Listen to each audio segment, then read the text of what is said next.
I welcome you to WWE, the channel that brings to you the latest news in the world of wrestling. Let's get right into today's stories.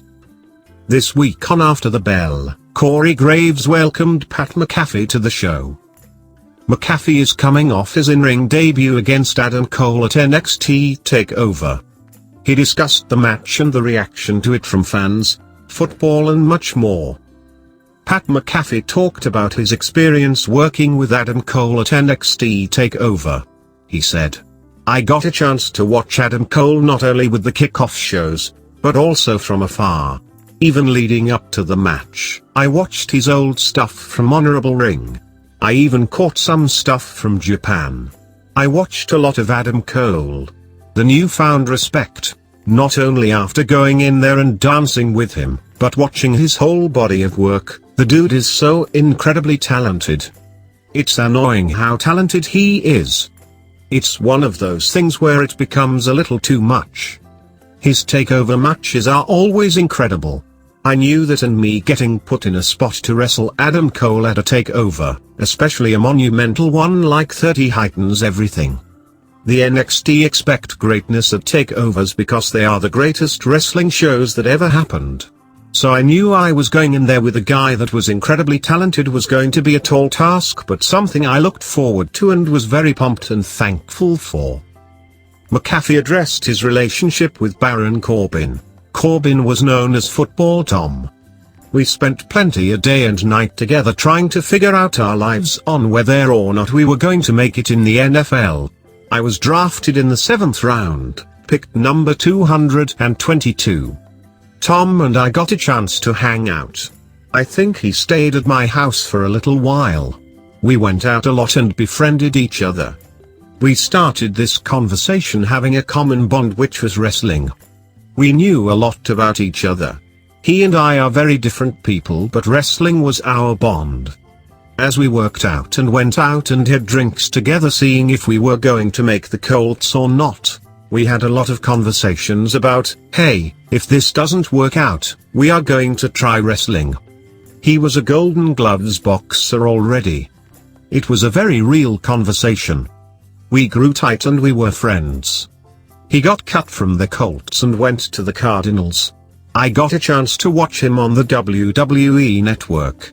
I was so proud and happy for him following his career. We kept in touch. Obviously, as I did commentary for the kickoff panels and I started getting into it, he was the guy I leaned on heavily to ask him, like if I had a question, who should I ask, because I didn't want to step on any toes. Old King Corbin has been a guy I leaned on for conversation. I am a very big fan of that man as a human and an entertainer. In other stories, the latest guest on Chris Van Violet's YouTube channel is Jeff Cobb. He was there to talk about his appearances in New interest from WWE, New Japan Wrestling, and much more. Here are some highlights from the interview. Cobb was asked if he is going to inform what promotion he signed with, and this was his response. "I am going to wait for them to announce it. I'm not going to announce it on my own. In the meantime, I am working dates for Japan." Cobb commented on his status with Lunshow Underground and if he was completely done with them. "For me, yes. I got my release after season 4. I heard Wired rumbling that season 5 is coming. I told them don't hold my breath on that. I heard the main regular, Krista Joseph, went to WWE. I don't know who they will use for that. The majority of their guys are in WWE now. I look back on those days with good memories. Hernandez was supposed to be the monster Matanza." Moving away from that, last Saturday, Xavier Woods opened up on missing the premiere of WWE Talking Smack. WWE announced the return of the show with Woods and Kayla Braxton being the hosts last Friday. However, Woods wasn't part of the first episode that was taped on Friday night after SmackDown. Moving away from that, a new match has been revealed for the broadcast with just hours until the start of tonight's all-new Dynamite. The Blade, the Butcher, Rey Fenix and Pentagon Jr. will be teaming up to face off against Brian Pillman Jr., Griff Garrison, Sonny Kiss and Joey Janela in an 8-man tag team match. Moving away from that, an update about Jimmy Uso has been provided on his recovery from surgery.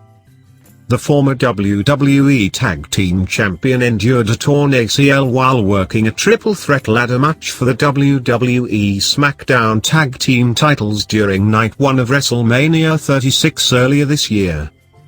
Thanks for watching, and we will be back again with more stories.